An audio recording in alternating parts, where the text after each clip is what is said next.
Artinya ada cabang-cabang vegetatif dan juga ada cabang-cabang generatif. Atau istilah lainnya, vegetatif ini disebut juga apikal, generatifnya disebut juga dengan lateral.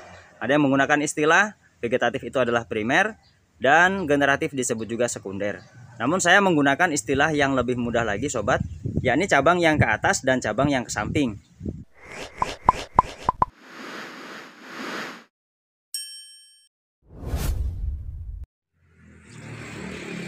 Assalamualaikum warahmatullahi wabarakatuh. Halo sobat semuanya, jumpa lagi di channel Agropark. Sobat, pada kesempatan kali ini kami akan menjelaskan tentang bagian cabang yang manakah yang bagus untuk dilakukan pencangkokan. Nah sobat, di depan saya ini adalah tanaman jambu citra yang tumbuh di sekitar pekarangan rumah milik kakek mertua saya. Jambu citra ini usianya sudah 4-5 tahunan lah kurang lebih ya. Menurut informasi beliau, tanamnya dulu dari bibit hasil cangkokan. Tapi ternyata walaupun bibit hasil cangkok, tumbuhnya pun bisa menjulang tinggi seperti ini sobat. Seperti yang pernah kami jelaskan pada video sebelumnya tentang apa itu tunas apikal dan tunas lateral. Hal ini berkaitan ya sobat ya. Kenapa jambu ini bisa tumbuh tinggi? Dikarenakan batang utamanya yang bagian tengah tumbuh terus ke atas, tidak pernah dihentikan. Nah ini sobat bisa lihat. Walaupun ini bercabang ya, tapi cabangnya itu mengarah ke atas, cenderung ke atas. Itulah yang menyebabkan tanaman ini tumbuh menjulang tinggi. Nah, pohon jambu yang besarnya sudah seperti ini sobat, sudah seharusnya berbuah lebat ya. Sayangnya pohon ini terlalu rimbun, terlalu banyak cabang-cabang, tunas-tunas yang seharusnya dibuang tetapi tidak dilakukan pemangkasan. Itulah yang menyebabkan buahnya tidak akan maksimal. Walaupun sebenarnya ada beberapa muncul bunga seperti ini. Ini ada bunga. Kemudian sebagian juga kemarin saya lihat ada yang berbuah, yang sudah jadi buah. Tapi tetap tidak akan maksimal sobat. Dikarenakan itu tadi, cabangnya terlalu rimbun. Nah ini ada buahnya ya. Tapi nggak maksimal, hanya beberapa saja yang muncul buah. Nah kemarin sudah saya sampaikan kepada beliau, kakek saya, bahwasanya kalau jambu ini ingin berbuah lebat, satu-satunya cara adalah dilakukan pemangkasan. Jadi sobat, pupuk itu memang hal wajib dan sudah mutlak ya, dibutuhkan oleh setiap tanaman.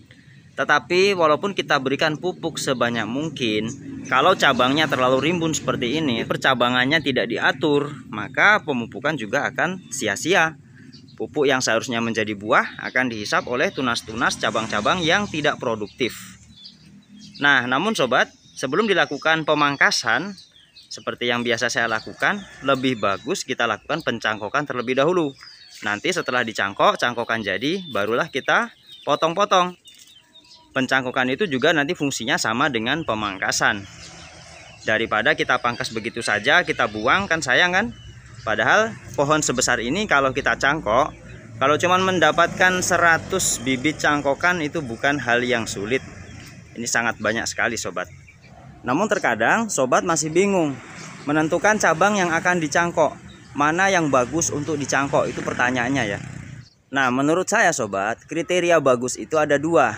Bagus dalam hal pertumbuhan atau bagus dalam hal pembuahan.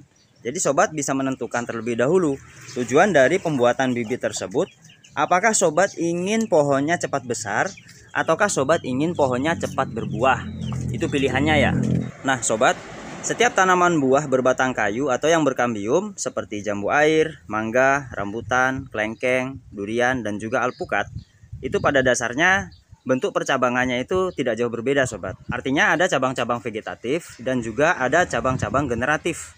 Atau istilah lainnya, vegetatif ini disebut juga apikal, generatifnya disebut juga dengan lateral. Ada yang menggunakan istilah vegetatif itu adalah primer dan generatif disebut juga sekunder. Namun saya menggunakan istilah yang lebih mudah lagi sobat, yakni cabang yang ke atas dan cabang yang ke samping. Seperti yang ada ini sobat di depan saya ini adalah cabang yang lurus ke atas. Inilah cabang vegetatif yang apabila kita cangkok akan menghasilkan bibit yang pertumbuhannya lebih cepat, tetapi pembuahannya akan sedikit lambat. Sementara yang ke samping, inilah yang generatif, yang menghasilkan buah, yang apabila kita cangkok akan menghasilkan bibit yang cepat berbuah, tetapi pertumbuhannya sedikit lambat. Nah, jadi pilihannya ada di tangan sobat. Sobat butuh bibit yang cepat besar dulu, atau bibit yang langsung berbuah. Jika sobat itu ingin menjadikan bibit cangkok ini sebagai bahan tabulam pot untuk ditanam di pot, maka seharusnya sobat mencangkok adalah cabang-cabang yang ke samping seperti ini. Nah, cabang yang ke samping seperti ini ketika dicangkok nantinya akan jadi bibit yang pendek dan cepat berbuah, tetapi pertumbuhannya lambat. Itu cocok sebagai bahan tabulam pot.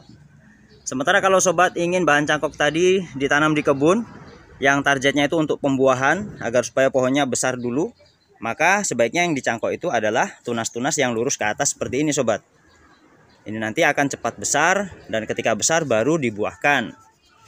Nah, kaitannya dengan pemangkasan, karena pohon ini tujuannya akan dipangkas, dikurangi, maka yang dikurangi itu adalah tunas-tunas yang lurus ke atas seperti ini. Ini justru akan mengganggu pembuahan pada pohon ini. Makanya yang akan saya cangkok nantinya adalah tunas-tunas yang lurus-lurus ke atas seperti ini sobat. Supaya ketika dipotong fungsinya juga sebagai pemangkasan. Jadi dalam pemangkasan ini harus dibuang sobat. Sebelum dibuang maka ini saya cangkok terlebih dahulu. Ini sobat sudah saya cangkok-cangkok ya. Termasuk juga ini sobat. Ini adalah tunas-tunas yang ke atas ya, atau biasanya orang sebut tunas air. Ini bisa kita jadikan bahan stek atau misalkan dicangkok untuk batang-batang yang sudah agak besar seperti ini, sudah bisa dicangkok sobat. Dengan cangkok mini ya, cukup dengan media kokopit saja sudah selesai. Ini juga sobat harus dibuang. Banyak sekali ya tuh. Ini harus dibuang. Kalau tidak dibuang maka pembuahan pohon ini akan terganggu. Tuh sobat, sangat banyak tuh di atas. Ini yang menyebabkan pohon ini tidak berbuah lebat, tidak berbuah maksimal. Tuh. Termasuk juga sobat ketika akan melakukan sambung pucuk. Nah, ini berkaitan dengan sambung pucuk. Jika sobat mengambil entris dari tunas-tunas yang tegak ke atas seperti ini, maka nantinya juga bibit sambung pucuknya akan cepat besar, tapi berbuahnya agak lambat. Kalau sobat ingin sambung pucuknya itu cepat berbuah, maka yang diambil dari tunas-tunas yang ke samping seperti ini. Ini bisa dijadikan entris untuk sambung pucuk. Nah, hal ini juga berkaitan dengan kita merawat tanaman sobat. Ketika cabang-cabang tanaman kita itu masih tegak ke atas, lurus ke atas ya, pasti buahnya kurang atau mungkin bahkan tidak berbuah. Nah, jika sobat ingin cepat berbuah, maka cabang-cabang tadi dibuat ke samping. Ketika dibuat ke samping mendatar seperti ini nanti pohonnya akan cepat berbuah. Jadi konsepnya sama ya sobat ya, mudah sekali. Ketika kita sudah paham sobat tentang cabang ke atas dan cabang ke samping, maka merawat tanaman itu bukan hal yang sulit, sangat mudah sobat. Ketika mau pangkas juga nggak sulit, ketika mau cangkok juga sobat sudah paham. Demikianlah sobat sekilas informasi yang bisa kami sampaikan, semoga ada manfaatnya. Jika bermanfaat silahkan like, share, bagikan ke kawan-kawan sobat lainnya. Mungkin kawan-kawan sobat juga membutuhkan informasi dari video ini. Bagikan ke grup Facebook, grup WA dan sebagainya ya. Bagi sobat yang ingin tahu bagaimana cara mencangkok yang baik dan benar, saya menemukan cara baru, cara yang cepat. Sobat bisa klik video di sebelah kanan. Bagi sobat yang belum paham tentang penjelasan tunas apikal dan lateral, sobat bisa klik video di sebelah kiri.